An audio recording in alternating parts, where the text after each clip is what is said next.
Amazing wisdom. Entrepreneurs, business leaders, Success. CEOs, Amazing success. around the world. This is the Success Nuggets podcast. Have you ever wondered what you could learn and how inspired you'd be if you asked incredible people from around the world about the patterns that drive progress? Get ready to dive into a world of insights and inspiration. This is the Success Nuggets podcast with the founder of the Digital Light Bulb and your host, David Abel. Welcome back to the Success Nuggets podcast. Today we're joined by a legend in the world of sports and business, Joe Foster, the founder of Reebok, alongside his wife and partner, Julie Foster. Joe took Reebok from a small family business to a global sportswear empire, revolutionizing the industry along the way. His vision, persistence, and ability to spot the next big opportunity, which he calls white space, made Reebok a household name. If you'd like to hear more about Joe's story after this, rewind to episode 17 of the Success Nuggets to hear more. But behind every great journey is the personal side, navigating success, relationships, and the ever-changing world we live in. Julie's been by Joe's side, helping shape the next chapters of their story. So today we're going to dive in about building an empire, making bold decisions, and what it really takes to balance business and life as a couple. Let's get into it. Hello, Julie. Hello, Joe. Hey, David. Hi, David. How are you? Very well. Thank you for coming in. When we talk about your incredible business journeys, Joe, you built a global giant, and Julie, you've been a key part of the journey as life on the road. How would you describe your partnership in life and work? Hello, we've been together a long time. We've been together 33 years, 34 years. So we kind of know each other quite well now, just about. Yeah, we know each other. We've known each other a long time. That's why we're still together, I think. Yeah. Yeah. Joe, you've got a great take on work-life balance. Someone asked you the other week, how do you manage work-life balance? And you just said, are you having fun or not? It is having fun. But work-life balance, I think when I'm not really good at this because my first attempt with being married really failed on the balance, mainly because if you're running a business and something happens, you've really got to get to it and mend it. You've really got to do something about it. You can't say, well, it'll be all right. We'll do it next week. No, you've got to do it immediately. And for that to happen and for everything to work well, your partner, whoever it is, has to be with you. Yeah, come on, we'll do it. There's got to be a we in there. Yes, we'll do it. Or, look, I can't do it this morning. I'll look after this if you want to get... It's that cooperation that needs to be there, which I don't know whether it was me or whether it was my first wife, but we were not good at that. We didn't do that very good. Jean, if you recall, used to say, why don't you go and get a proper job? Things like that, all sorts of have you working together. But with Julie, we met because we're working together. I haven't had a proper job since. I haven't had a proper job for 33 years. That's wonderful. It's a good job, but no job. Yeah, I do quite a good job at having no job. Yeah. I think that's the secret, though, isn't it? You can feel like you're skiving off at first. Is this really my job? I've had many different roles within various organisations of yours, haven't I? I have done everything from being a fitness instructor to assisting running Joe's brother with a pub, to helping with a garden plant nursery, to plant maintenance, you name it. I'm a dab hand with a chainsaw. Yeah, I've done. I don't know. Our latest is a drill. Oh, and my latest job is now I am chief in charge of the drill. Yes. The last 2 weeks, I'm now, I've had my basic instruction on how to use it. Basic training. Basic training on the drill. Somebody can't drill anymore, so that's now my job. DIY is difficult these days. Julie, that's so interesting how you managed to do all those different jobs. Was it like Joe was putting you on those jobs, or how did they come about for you? Generally because somebody else ducked out. I was left holding the baby, as it were. It's like, these people have quit. Oh, Julie, you can be a fitness instructor. There you go. That was interesting. That was interesting. Yeah. So So generally, I just kind of I've sort of picked up through when everything's falling down holes. I'm the one who goes and plugs the hole. See, that was the secret. The second time I got somebody who would do that. Yeah. That's lovely. You planned this. You've travelled all over the world. Your year feed can vary from Australia 1 month, the Far East, and the USA as well. I've seen you often with film stars on stage. What keeps you on the road so much? Doing that. Speaking. Oh, well, speaking keeps us on the road, but we do enjoy meeting people. I mean, during my first life with Reebok, I met an awful lot of A-listers because we used to have a tennis tournament. It was a pro-am tennis tournament in Monte Carlo. Well, not even the A-listers turned down the trip to Monte Carlo. That was pretty good. So, yeah, and meeting these people, it's surprising how natural and normal they are when you meet them. There's one or two who are a bit grumpy. I would say 98%, they're brilliant. And they're just interested as well. We love Reebok or whatever. But I made a few good friends as well. Unfortunately, they were all either my age or a bit older. So they've either gone or they're useless now. Judy, how far in advance do you have to plan these trips? It depends. Every single event that we ever do is different because people ask me about experiences of, well, how do you organise this and how do you work with different organisations with the speaking, and literally every single one is different. It's all done on a case by case basis. Though I think the fastest we had was the EO organisation in Florida, and we woke up on a Saturday morning and we were actually in a travel lodge on a motorway services on the M40. On our way back from being down south somewhere, I woke up to an email that said, "We're really sorry, but we've got 500 people waiting for you to speak to them on Tuesday, but we forgot to tell you." Okay, so literally we drove the rest of the way back to Manchester, and Sunday morning we were in the airport at 8 a.m. and went off to Florida for a week. So, we can turn things around pretty quickly. Yeah. The next event is Bangkok, and we've known about that one for now about 3.5 weeks. 4 weeks, something like that. So sometimes we can get a month's notice, sometimes even more, sometimes 3 months, but sometimes we get 24 hours.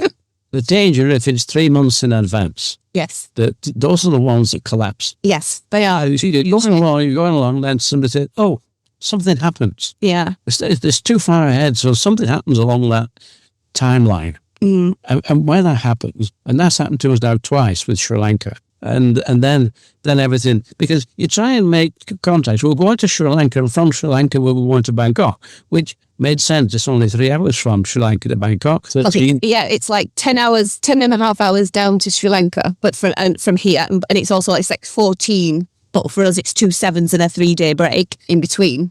Yeah, so logistics is the bane of my life, really. A very tricky thing. Trying to keep the schedule moving, keep it together is quite tricky at times. Yeah. Yeah, we have done some fairly quick turnarounds and fairly stupid ones. We went from Panama to Saudi Arabia. Yes. And that was just after COVID, wasn't it? We'd had a really bad experience just after COVID with luggage. So this trip, we literally did a 1-month trip with 1 cabin trolley each and 1 small hold all each.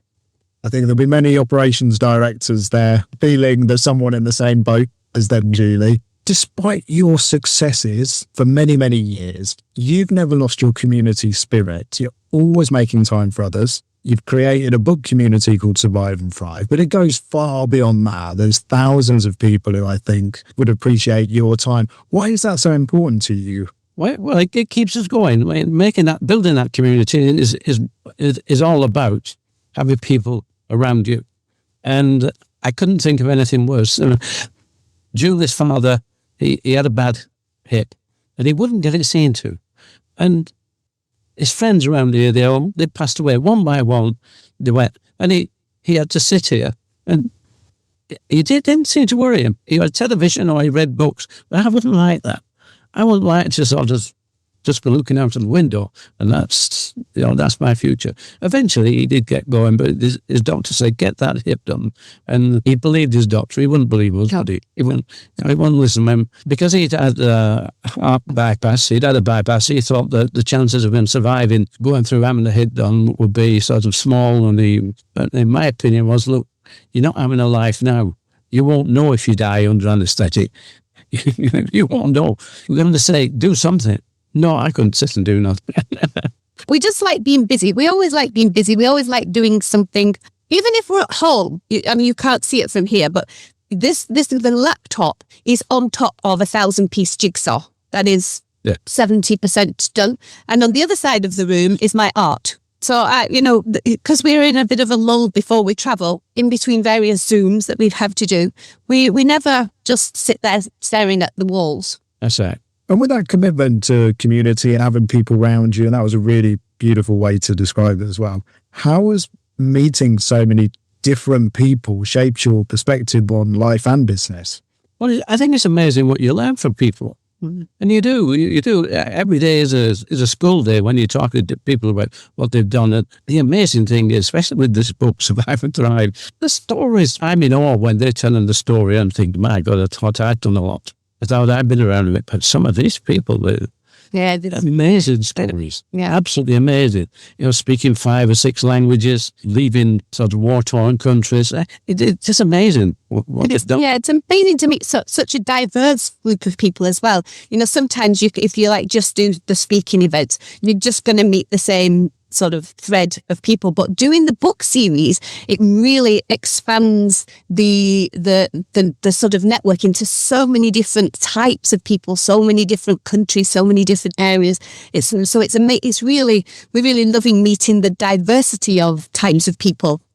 So expanding the network rather than just in a particular narrow field, maybe startups or maybe just entrepreneurs. We're spreading our reach to so many different areas of life, which is really exciting. It really is, yes. And from astronauts to people being pilots. Yeah. It is amazing. And of course, one of the things about traveling is we have been to Kyrgyzstan, which we probably never heard of before. There's a lot of stands out there, but to get to Kyrgyzstan, and that was really interesting. That was really interesting. Yeah. Do you know how many countries you've been to? No, I should. What days I will add it up. I think I keep meaning to do that, but we've not quite got there yet. No, I don't think we're not these people who just want to go to different countries. We just happen to go to different countries because of speaking. We wouldn't go to a lot of countries that unless we were invited, because we do like Europe, we do like France, and we love the people we met in America. So there's lots of things, and of course we get down to London and meet you. I don't want to talk about ages, but Julie, being younger than Mr. Joe Foster, you see the world slightly differently, but what's one lesson Joe's mindset has taught you? Just never give up. Never ever give up. Because we've had some things that have happened. You think, should we just do it? Why are we even bothering? Like these. We've had 3 events collapse on us in the last 3 months. It's like, well, why are we bothering doing this? And then you think, no, you're not giving up. Yep. Never give up. We don't give up. We're not give up people, are we? No, and the fact that Mexico nearly killed you. In fact, that Mexico nearly killed me. Yeah, we just never give up. We'll keep going. Yeah. And Joe, if you could swap one mindset or habit with Julie, what do you think it might be? I don't think maybe. Well, she has an amazing talent to speak to anybody, whoever they are, wherever they are. I remember sitting in between 2 lords when we met with Nigel Farage, and she would chat to them both. And it's as simple as that. Whereas I guess being brought up in sort of the 30s, 40s, I had that bit more reserved. Yes, right now I probably speak to most people, but if I can get a word in edgeways, because Julie's always there first. Who, me? Guys, you are a wonderful couple. You are wonderful community leaders and humans as well. It's a One Golden Nugget show, so it would be right to finish with what is your one golden nugget. So I don't know if you have one prepared or not. I'm just going to throw the floor open. Joe Foster and Julie Foster, what is your one golden nugget, or what is your combined one golden nugget? Yeah, I mean, it could be my name, but just keep going. Never give up and have fun. And if you're not having fun, change it. Go somewhere or do something else. And mine is learn to listen, not hear. Thank you for your wisdom and energy. Thank you for your time as well. If you love this episode, share it with someone who needs to hear it. There's so much advice. There are so many nuggets. Listen to it again and again and again. Thank you for coming in. It's great to see you. Oh, it's a pleasure. Indeed, a pleasure. Thank you.